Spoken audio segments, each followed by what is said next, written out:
Good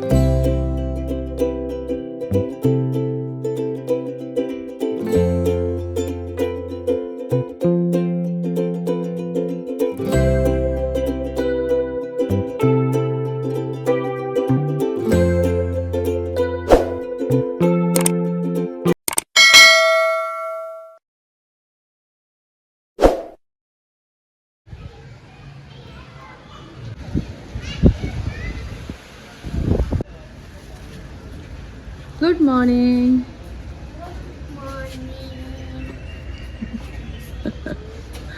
চলো, hello guys, welcome back to my channel lifestyle with Sanchayita চ্যানেলের একটা নতুন ব্লগে সকলকে ওয়েলকাম জানাই। তো আজ মঙ্গলবার, একবারে সকাল থেকে একটা ব্লগ শুরু করছি। ওকে পৌঁছাতে যাচ্ছিলাম স্কুল, চলো বেরিয়ে পড়ি আর কি।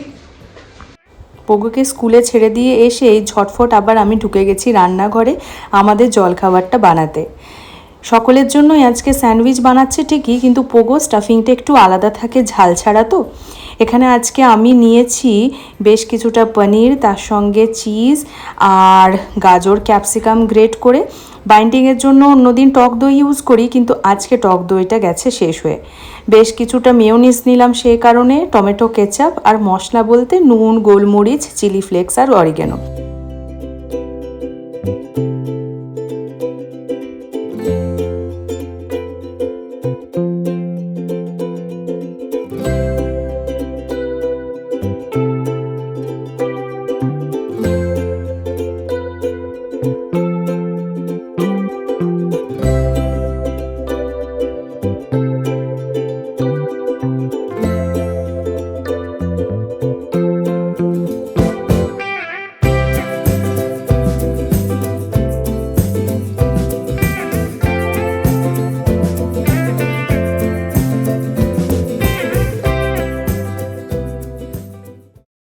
একটা ওয়ার্কআউট স্টার্ট করেছি, যেটা তোমাদের বললাম সেদিন। মোটামুটি 1.5 মাস মতো হলো।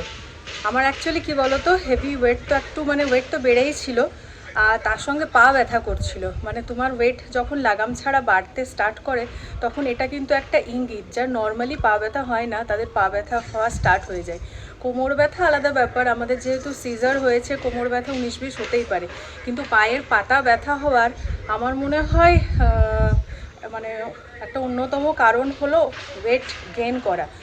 তো বুঝতে পারলাম, তো সেটার জন্য স্টার্ট হলো আর কি। স্টার্ট করতামই, তোমরা তো জানো পুরুলিয়াতে জিম টিম করতাম, মোটামুটি রেগুলার না হলেও যাওয়া হতো। কিন্তু এখানে এসে সময় সুযোগ কোনোটাই করে উঠতে, সুযোগ আছে আশেপাশে প্রচুর রয়েছে, কিন্তু সময় করে উঠতে পারছি না। তার জন্য বাড়িতে আধ ঘন্টা সময় এই সকালবেলাটা বার করেছি, 10টা থেকে 10:30 এই সময়টা ওই কাজে লাগানো হয়। আর তারপরে একটু ন্যাচারাল হাওয়ায় ঘামটা শুকাতে এসেছি, প্রচুর ঘেমে যাওয়া আর কি। তো কী দেখে আমি করি সেটা তোমাদের সঙ্গে পরে শেয়ার করছি। আপাতত ব্রেকফাস্টে রেডি হয়ে গেছে, চলো খেয়ে নিই।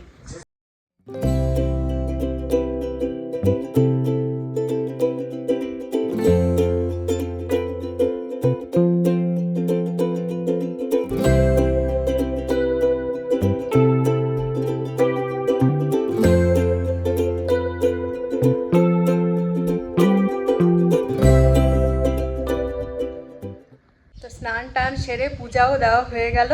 আজকে জানো তো একটু জলদিই হলো বলতে গেলে, ওই জন্য আমি ওয়েট করছি 1টা বাজার। আসলে আজকে এমনিতে আমি নিজে হাতেই তো মপিং করি, তো 3 দিন করি উইকলি, মেন চেষ্টা করি আর কি, মঙ্গল, বৃহস্পতি আর শনি। তো আজ মঙ্গলবার, আজকে করার কথা ছিল কিন্তু করিনি।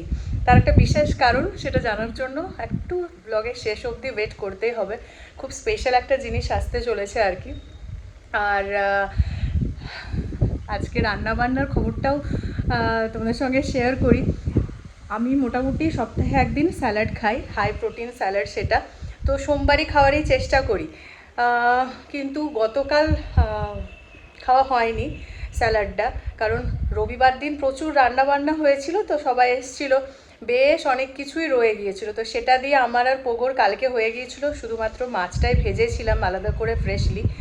তো সে কারণে স্যালাডটা আজকে খাওয়া হবে, হাই প্রোটিন স্যালাডে। পেছনের আকাশটা দেখছো কেমন মেঘ করে আছে, এখনো এই বৃষ্টি পড়লো বলে, কিন্তু এমন হাওয়া তোড়, সে মেঘ কোথায় চলে যাচ্ছে। রোদ নেই, কিন্তু তাও সানগ্লাস পরতে হলো। এত হাওয়া আর এত ধুলাবালি উঠছে, মানে সব যেন আমার চোখে এসেই লাগছে। ইদানিং এত হাওয়া চলছে, পোগোকে আনতে বেরোনোর সময়ও ওর জন্য এই জিনিসগুলো সাথে করে নিয়ে বেরোতে হয়। একটা চশমা, একটা হেডফোন, এইগুলোই আর কি। চলুন তাহলে বেরিয়ে যাই। ঘন্টা ঘরে নেই, তার মধ্যে গ্যাসের লোক এসে সমানে ফোন করে গেল। হড়বড় হড়বড় করে আসছি। এবার চাবিটা ছিল ওপরে রাখা, আমাদের গ্যাসের এখানেই সিলিন্ডারগুলো পার্কিংয়েই থাকে, তো এখানে চাবি দিয়ে রাখতে হয়। চাবিটা আনতে গেলাম, তখন উপরে দেখছি আবার অ্যামাজন থেকে আসার ছিল কটা জিনিস, অলরেডি দিয়ে চলে গেছে। সেগুলির মনে হয় ওপেন বক্স ডেলিভারি ছিল, না থাকার জন্য কেউ তো ওয়েট করবে না, ওই ওটিপি নিল, ফোনে ফোনেই আর চলে গেছে।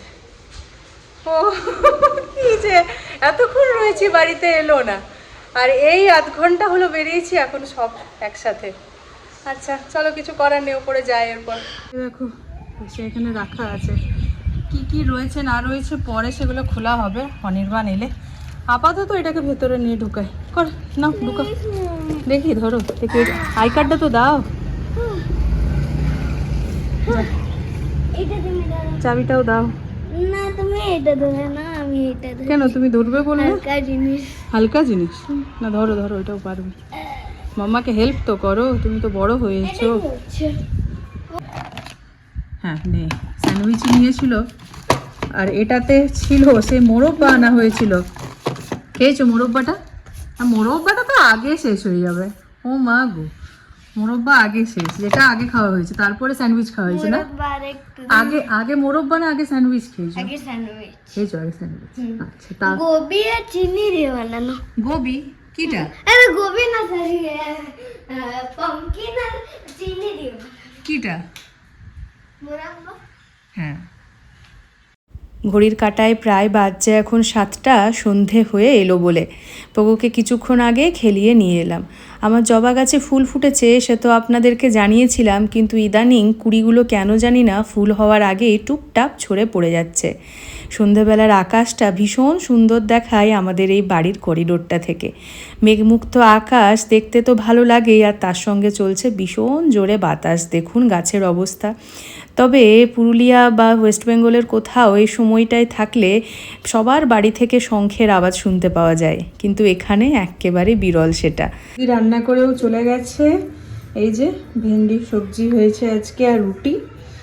মোটামুটি 6টায় এসে 7টার মধ্যে সমস্ত কিছু বাসন পরিষ্কার, রুটি সবজি সব করে চলে যায়। চলো ফল টলগুলো এবার কেটে পোগোকে দিই। দেখো এত দাম দিয়ে এখানে আপেল কিনেও এই অবস্থা। এত বড় একটা আপেল, তার ভেতরটা এরকম, কি করে বুঝবে বলো? বাইরের দিকটা দিয়ে দেখতে কি সুন্দর, দেখো অবস্থা কি হয়েছে।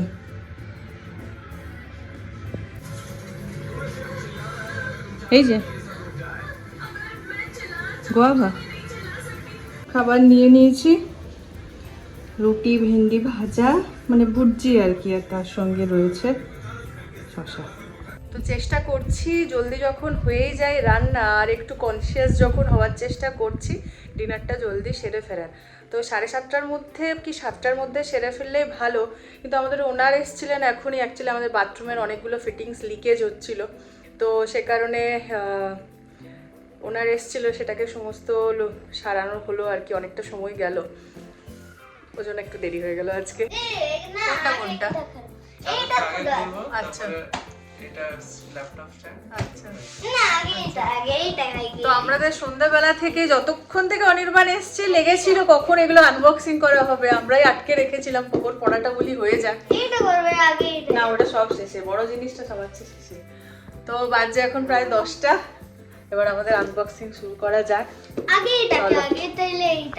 নিট অ্যান্ড ক্লিন, তার সঙ্গে টান টান করে পেতে রাখা বেডশিটের বেড দেখতে কার না ভালো লাগে।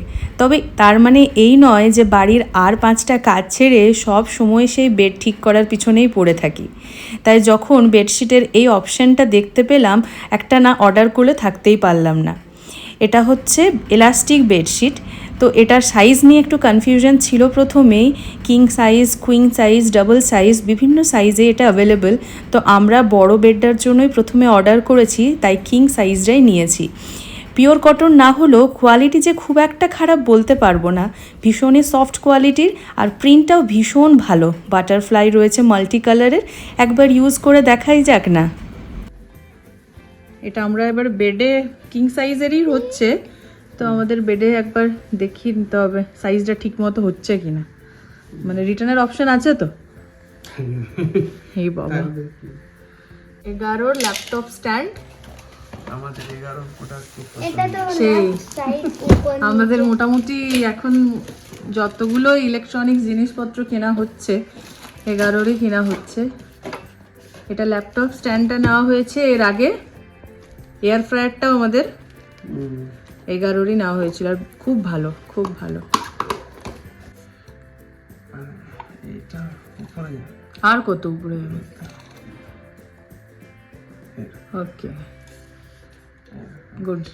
ওয়াও দেখো না একটা ভালো। ল্যাপটপ আসছে হয়েছে। আচ্ছা, আরেকটা ল্যাপটপ আসছে। আমাদের একটা অলরেডি নেওয়া হয়েছে, ওটা ব্লিঙ্কিট থেকে। ওটার কোয়ালিটিটা এরকম নয় না, সেটাই। এটার কোয়ালিটিটা অনেক ভালো। এটা স্কিপ করবে না, দেখতে পাচ্ছ, স্কিপ করবে না, রাবার জিনিসটা রয়েছে। দুটো জিনিস খোলা হয়ে গেছে। 3 নম্বর জিনিসটা আমার ভীষণ দরকারি, মানে আমার কাজের সুবিধার জন্য ভীষণ দরকারি, রেগুলার ইউজের জন্য। তো সেটা আমি খুলছি, চলো খোলা যাক এরপর। ভীষণ এক্সাইটেড আমি এটার জন্য, অনেক দিন থেকে প্ল্যানিং চলছিল নেবো কি নেবো না, নেবো কি নেবো না এরকম। তো ফাইনালি নেওয়া হয়েছে।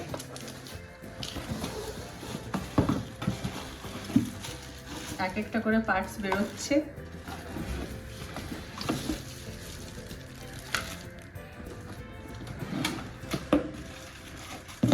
বাবা, ছোট ছোট অনেক কিছু রয়েছে, পুরোটা ফিটিংস করতে হবে অ্যাকচুয়ালি।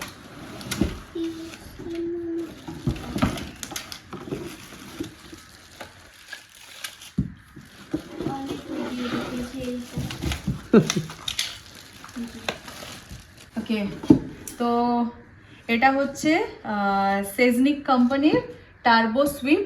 এটার নাম হচ্ছে actually heavy duty vacuum cleaner. তো এটার ফাংশন হচ্ছে মাল্টিপারপাস ইউজ করা যাবে। মানে ভ্যাকুয়াম ক্লিন যেরকম আমরা অনলি সুইপ, মানে শুধুমাত্র ঝাড়ু দেওয়ার জন্য ব্যবহার করা হয় ডাস্ট পারপাস, ডাস্টিং পারপাসে, কিন্তু এটা মপিং পারপাসে ইউজ করা যাবে। সো 2 in 1 হচ্ছে, ভীষণই কাজে। আপাতত সমস্ত এখানে জিনিসপত্র বার করানো হয়ে গেছে, এবার এটাকে ফিটিংস করার কাজটা আবার অনির্বাণের হাতেই দিয়ে দিচ্ছি।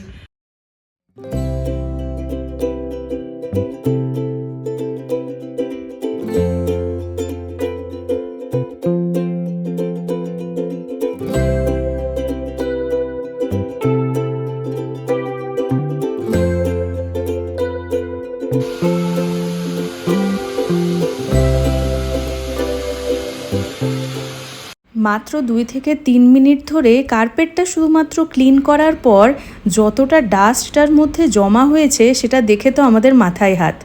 শুধুমাত্র কার্পেট থেকে এতটা ডাস্ট বেরোতে পারে, তাহলে আশেপাশে আমাদের কত নোংরা রয়েছে। দেখা যাক, সমস্ত কিছুটা আজকে ভাবছি একটু একটু করে ক্লিন করব। আমাদের পারচেসটা ঠিক হয়েছে কি না সেটাও একবার দেখে নেওয়া যাক। মাথা খারাপ হয়ে গেল এটা দেখে। আমাদের আশেপাশে কতটা পরিমাণ ডাস্ট রয়েছে, যেটা কখনো একটা সাধারণ মানে ঝাড়ু দিয়ে ক্লিন করা পসিবলই না। এতটা আমাদেরকে মানে ঝাড়ু দিয়ে কখনো ডিপ ক্লিন করা পসিবল না। এই দেখো, এই ভ্যাকুয়াম ক্লিনারটার সঙ্গে নর্মাল যে ক্লিনিং বা মপিং করা যাবে সেটা কিন্তু নয়, সাথে রয়েছে বেশ কয়েকটা নজল, যেটা দিয়ে আমাদের হাত যে সমস্ত জায়গায় পৌঁছানো যায় না সেই বাড়ির আনাচে কানাচে, যেমন এই জানলার ভেতরে, নেটে, বিভিন্ন জায়গায় খুব ইজিলি পৌঁছে যায় ধুলোগুলো পরিষ্কার করার জন্য। এই দেখুন কি ইজিলি সমস্ত জানলাটা একেবারে ডিপ ক্লিন হয়ে যাচ্ছে। জিনিসটা যে কতটা কাজের হয়েছে সেটা তো তোমরা দেখতেই পাচ্ছ। আর একটা জিনিস যেটা সকলেই মোটামুটি প্রবলেমটা ফেস করো, সেটা হচ্ছে আমাদের বাড়িতে তো সকলেরই মোটামুটি 5 ফিট, 7 ফিট আর 9 ফিট এই সাইজেরই কার্টেন্স থাকে। তো কি করা হয় বলো তো, ওপরে যেরকম এই কার্টেন্সটা আমাদের হচ্ছে 9 ফিটের, তো এটা বেশ উঁচু, ওপরে হাতটা যায় না পরিষ্কার করার জন্য। আর ডাস্টিং পারপাসে আমরা মোটামুটি এই জিনিসটাকে রাখি না, ওই কার্টেনগুলোকে খুলে আবার সেটাকে আমরা কাচাকাচি করি, তারপরে রোদে শুকিয়ে আবার সেটাকে ফিটিংস করা হয়। তো এই প্রবলেমটার একটা দ্রুত সলিউশনের হচ্ছে এইটা। আমি সুন্দর একটা নজেল চেঞ্জ করে নিয়েছি। এরপরে একেবারে ওপর অবধি চলে যাচ্ছে হাত, সুন্দর ওপর থেকে নিচ অবধি খুব ভালো করে ডিপ ক্লিন করা যাচ্ছে। ভীষণ কাজে রয়েছে জিনিসটা। আমার মনে এখন বলতে হবে বাধ্য হচ্ছি, মোটামুটি একদিন পরে আমার বার্থডে, সো এটা আমার বার্থডে গিফট হিসেবে আমি নিচ্ছি জিনিসটাকে। মানে লাইফটা কতটা ইজি হয়ে যায় এই ধরনের একটা গ্যাজেট যদি বাড়িতে থাকে। এই রকম একটা কাজের জিনিস হাতের কাছে পেয়ে মনে হলো যেন আজকেই পুরো বাড়িটা ডিপ ক্লিন করে নিই, কিন্তু এদিকে রাত্রিও হয়ে গেছে। যাই হোক, কিছুটা কাজ এগিয়ে রাখি, বাকিটা তখন সকালবেলা হবে। আর এই প্রোডাক্টের ডিটেলস আমি অবশ্যই শেয়ার করে রাখবো আমার ডেসক্রিপশন বক্সে, চেক করে নিতে পারেন।